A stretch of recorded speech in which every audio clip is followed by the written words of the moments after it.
khazakhstan afghanistan bakistan waxa istaan oo dhan isku soo dar iiraanna ku dar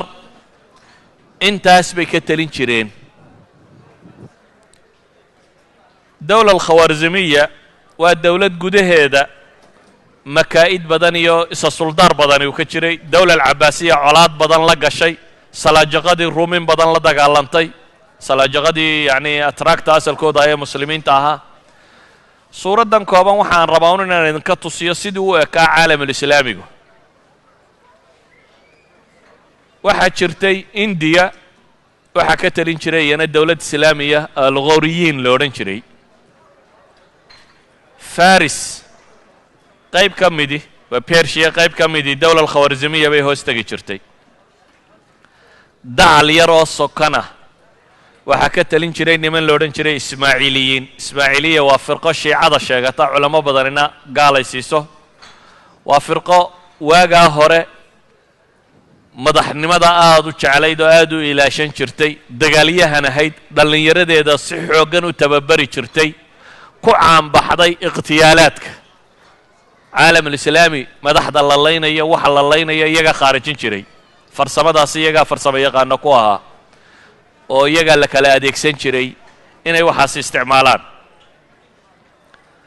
rag badan oo duwalkii islaamiga waaweynaa ka tirsanaana way laayeen oo qaar intay suufi isaga dhigeen u tageen oo waxay sii weydiisanayeen midi geliyeen qaarba si ay ku dileen Anadol markaynu eegno waa Turkiga dawlad as-Salaajiqa la odhan jiray baa ka talinaysay oo muslima oo Alab Arsalan qaa'idkii weynaa muslimkii la odhan jiray dawlad ka tafiirantay markaan cumuuman eego caalamul islaami wuu ballaadhnaa dawlado tiro badanina way ka jireen laakiin xaalkooda wuxuu ahaa uun kuwa isdilaya oo kooxiba kooxda ku xigta ay ku maqan tahay oo aan isbixinaynin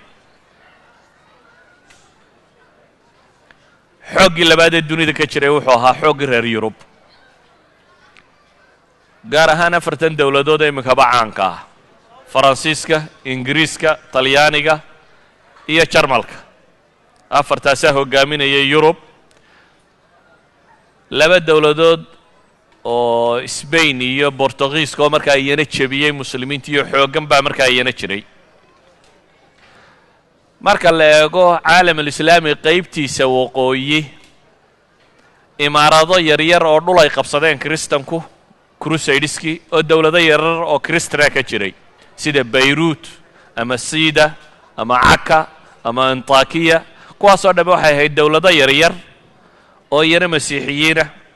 oo meelahaasi ka dhisnaa dawladahan reer galbeed mooyaane waxaa jirtay kiniisadii bariga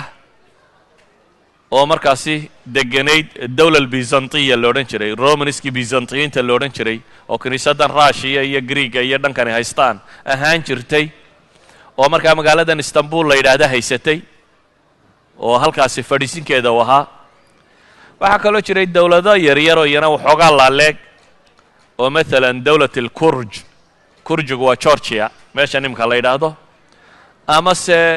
Armenia iyana dawlado yaroo kristan ay ka jiray imaaraad yaroo saliibiya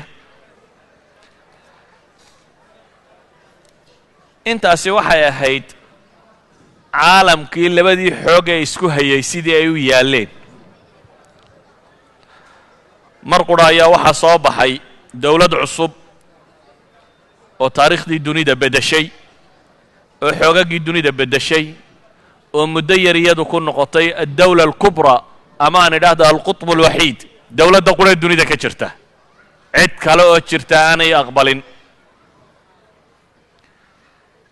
waa dawladdii la odhan jiray Mongolianska ama Tatar erayga Tatar iyo Mongolian taariikhyahanadu waa ku murmaan keebaa kee dhalay keebaa weyn keebaa yar taariikhyahanada badh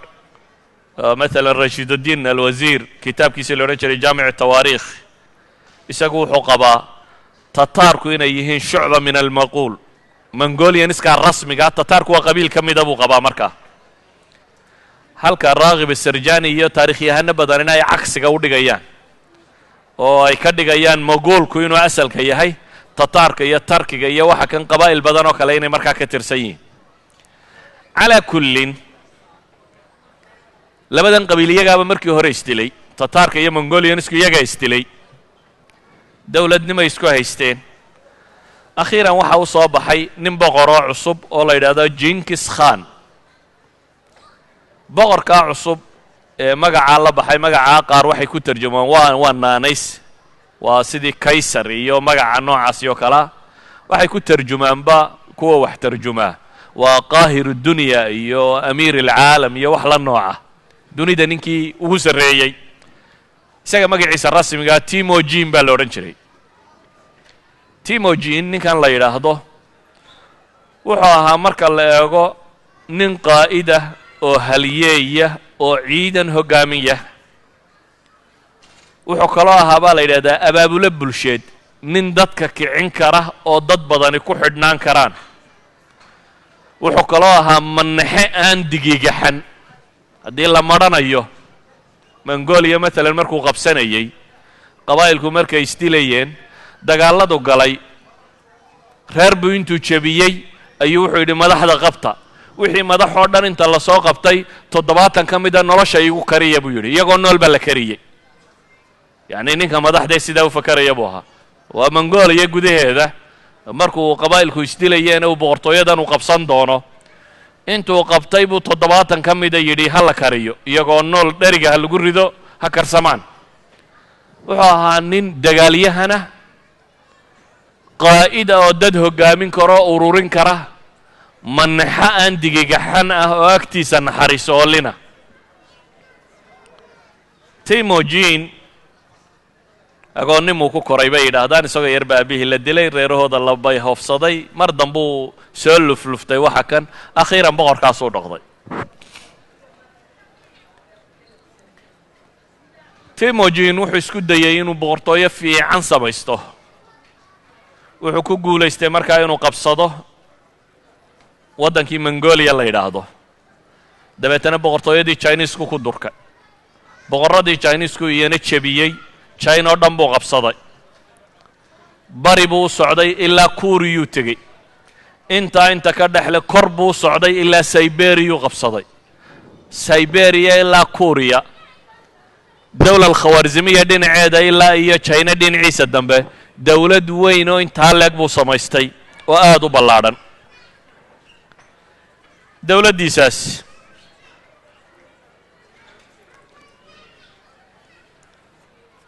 waxa uu u samaystay nidaam adag wuxuu u sameeyey distoor la yidhaahdo alyaasiq aw ilyaasik distoorkani wuxuu ahaa diimihii dunida yaallay ayuu midba wax ka soo qaadqaatay dabeetana intuu isku dhafdhaftay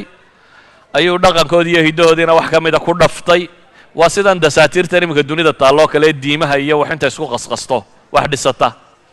yahuudiyada inbuu ka qaatay kristan inbuu ka qaatay islaamka inbuu ka soo qaatay dhaqankii qabiilkoodii iyo wixii xeerarkay lahaayeen qayb buu ka qaatay waxa intuu isu geeyey ayuu yaasiqa u bixiyey kaasuu ku xukumay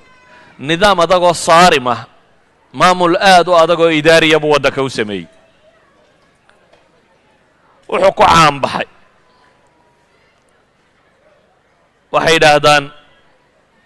dagaalyahanadiisu iyo dagaalladu qaadi jiray waxay caan ku ahaayeen weerarka degdegta ah waxa la yidhaahdo yacni waxaa la yidhaahdaa fardaha leedday ku fuuli jireen baa la yidhaahdaa si loo fudaydiyo farasku aanu wax culaysa u dareemin dabeetana wuxuu lahaan jiray baa la yidhahaa kumaankum ciidan ah oo fardaha leedda ku fuula oo ka dagaalami kara kumaankum mayl in ku dhadhow marka waxay dhahaan alxarb alkhaatifa waxaan maraykanku iminka yidhaahdo xuruub khaatifka ee laga gaadhsiiyo meesha la dumiyo taas buu isticmaali jiray baa la yidhahaa wuxuu lahaa nidaam kala dambayn oo aad u adag wuxuu ciidankiisa ku tababaray duruufta qaasiga ah inay aqbalaan good training baa la siiyey ah nolol rafaada inay aqbali karaan wuxuu kaloo samaystay hoggaamiyeyaal askareed military jananno ah oo dunida caan ka noqday rag waaweyn bato biji holaako yacni qaa'id la wada yaqaan bayder bayden waa quwaaddii uu lahaan jiray ninka kani waxay ahayn dagaalyahano aad ugu caanbaxay dagaalada wuxuu aaminsanaa bay yidhaaheen mabda'a alqutb alwaaxid aqtaab badan inaanay dunida ka jirin dunida in nin qura ka taliyo dadku dunida joogaana inay ninkaa ka dambeeyaan waxyaabuhu caanka ku ahaa waxaa ka mida bay yidhaahdaan ballanka ma aqoon baa la yidhi hadduu cid dawlada heshiis la galo inuu la gala iyo inaanu la galin qiimo badan uma kala dhexaynin sideedaba ragga xoogga waaweyne ballanka ma jecla haddii aan aakhiro qofku aanu ka baqaynin iyo rabbaa ku xisaabaya qiyaamaa jira iyo waa la isqabsanayaa sideedaba ninka xoogga weyni ballanka marmarsiiyo uma waayo lagu buriyo waxaan isku dayayaa markaa galabta inaan soo bandhigo haddii ay suurtowdo burburkii dawla alkhawaarzimiya iyo si uga takhallusay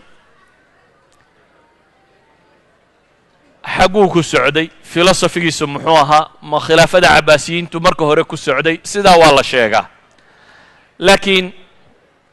waxa macruufa uun ninka kani si kasta uu u fakerayay dawlad xooggan baa dhinaciisa iyana jirtay addawla alkhawaarzimiya waa dawladdii xukumi jirtay afghanistan uzbekistan turkmanistan kazakhstan tajikistan bakistan iyo qayb eeraan ka mid ah intaasuu isku haystay addawla alkhawaarzimiya oo muslima caasimaddeeduna magaalo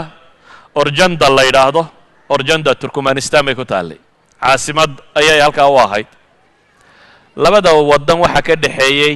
xusnuljawaar si nabadgelyaa in loo wada deganaado jankiskhaan laftiisu bariga xasilintiisa iyo dawladdiisa dhisiddeedii ayuu mashquul ku ahaa china iyo dee kuuriya iyo indho yaroo dhan inuu ka takhalluso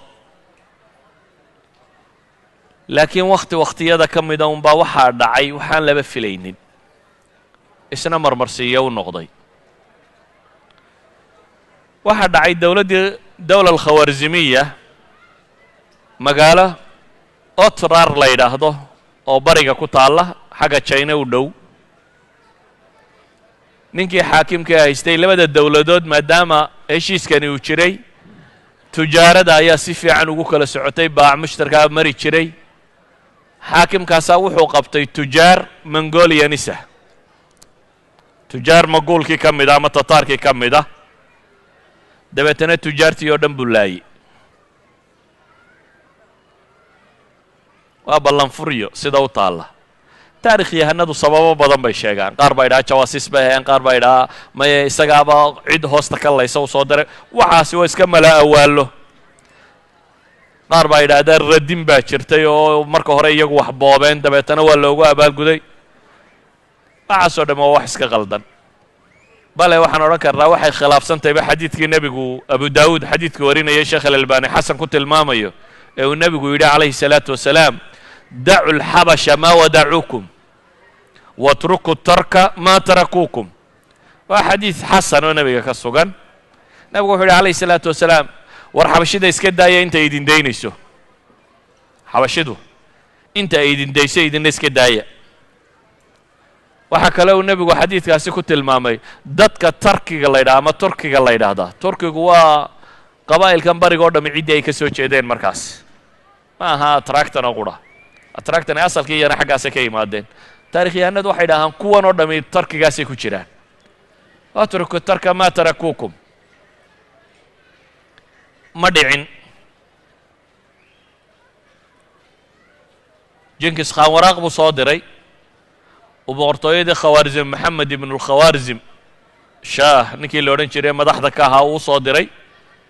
isagoo le nimankii laayay tujaarta gacanta halayga soo geliyo boqorkan qaybta muslimka haystaana wuxuu yidhi maya annagaa maxkamadaynayna haddii ay jirto xagga iyagaa lagu maxkamadaynaya waa sida taarikhyahanada qaar sheegaan dabeetana umay cuntamin jinkis khane wuxuu yidhi cid buu soo diray wuxuu yidhi hala soo dhiibo boqorkii xaggan haystayna boqor dhul badan qabsaday oo laftiisa aan isbidistu ku yarayn buu ahaa ninkii uu soo dirayba wuxuu yidhi isagana hala dilo awal waxaa la isku haystay